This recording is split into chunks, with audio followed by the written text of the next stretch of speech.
দর্শক, বাজার পরিস্থিতির আরও তথ্য জানাতে আমাদের সাথে যুক্ত হবেন সহকর্মী ফয়সাল রয়েল।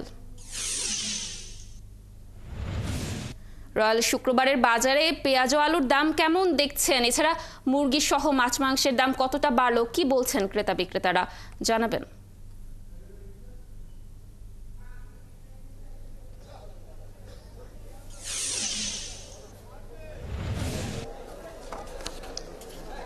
ধন্যবাদ কানিজ লাবণী। আজ হচ্ছে বছরের শেষ শুক্রবার। আজ শেষ শুক্রবারে আমরা বাজারে যে পরিস্থিতি দেখতে পাচ্ছি, আজ কিন্তু শীতের সবজি যথেষ্ট বাজারে যোগান রয়েছে। গত এক মাস যাবত আমরা যখন সবজির দামের ক্ষেত্রে বেশ হেরফের দেখছিলাম, পুরো পরিমাণে সরবরাহ না আসারও একটি অভিযোগ দেখছিলাম। আজ কিন্তু সবজির দামের ক্ষেত্রে অনেকটাই আমরা কমতি দেখতে পাচ্ছি। ফুলকপি থেকে বাঁধাকপি এবং এছাড়া শীতের যে বিশেষ সবজিগুলো রয়েছে সেটির সবকিছুরই দাম আমরা গত 2 সপ্তাহের তুলনায় কিছুটা এখানে আমরা কমতি দেখছি।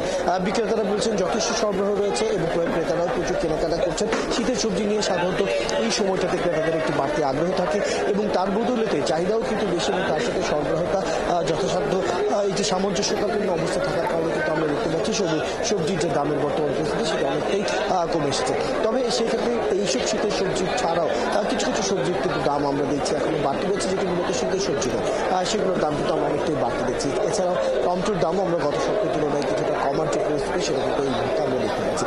রয়েছে পেঁয়াজের দামও অনেকটাই খানিকটা কমতির দিকে। নতুন আলুর দামও গত সপ্তাহের তুলনায় প্রায় 2 থেকে 4 টাকা আমরা কোনো কমতি দেখেছি। তবে এলাকার বাজারগুলোর 2 থেকে 1 টাকা আমরা কমার যে প্রসঙ্গ সেটিকে দেখতে পাচ্ছি। সাধারণ ক্রেতাদের কথা হচ্ছে এই যে দামের এখনকার যে পরিস্থিতি, সেই পরিস্থিতিতে যদি একটু লম্বা সময় কিন্তু থাকতো তাহলে হয়তো এই শীতের সময় সবজিটা কেনা আরো বেশি একটু সহজ হতো। কিন্তু তার বিপরীতে বিক্রেতারা বলছেন আসলে সবকিছুরই খরচ বেড়েছে, উৎপাদন থেকে শুরু করে বিপণন থেকে শুরু করে এবং বাজারে নিয়ে আসা পর্যন্ত সবকিছুর খরচ থেকে আগের তুলনায় বেড়েছে। সেটি বীজ বলুন অথবা সেই যে চাষের যে বর্তমান অবস্থা সেটি বলুন, সবকিছুর খরচ বাড়াতে আসলে এখন যে দাম রয়েছে সেটি এখনকার সময় অনুযায়ী, এখনকার বানানোর মান অনুযায়ী এবং এখনকার খরচের সাথে তুলনা করলে অনেকটাই ঠিকই আছেন বলে তারা বলছে। এর চেয়ে কমার আসলে তেমন কোনো বড় কোনো সম্ভাবনা নেই বলে তারা কিন্তু জানিয়েছে।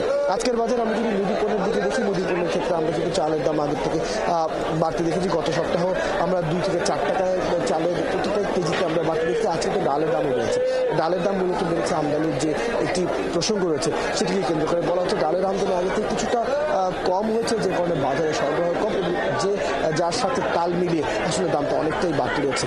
চাল এবং ডাল এই দুটো পণ্য আসলে সারা বছরই সমান পরিমাণে চাহিদা থাকে, শুধু আমদানির বাড়া বা কমার সাথে মিল রেখে কিন্তু আমরা দেখতে পারি অনেকটাই এটা দাম হেরফের হতো।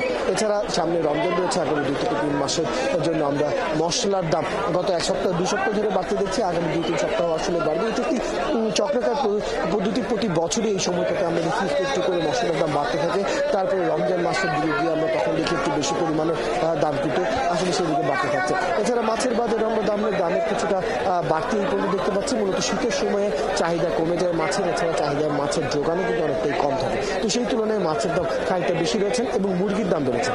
এখন বিভিন্ন অনুষ্ঠান রয়েছে, বিয়ের মৌসুম চলছে, এছাড়া বড় বড় নানা ধরনের সামাজিক রাজনৈতিক নানা অনুষ্ঠান হওয়ার কারণে কিন্তু মুরগির দাম চাহিদা বেড়েছে এবং সেই কারণে আমরা দেখতে পাচ্ছি সেখানে দাম খানিকটা বেড়েছে। তবে ধন্যবাদ রয়েল আমাদের সাথে যুক্ত থাকার জন্য। দর্শক, শুক্রবারের বাজার পরিস্থিতির সর্বশেষ তথ্য জানাচ্ছিলেন আমাদের সহকর্মী ফয়সাল রয়েল।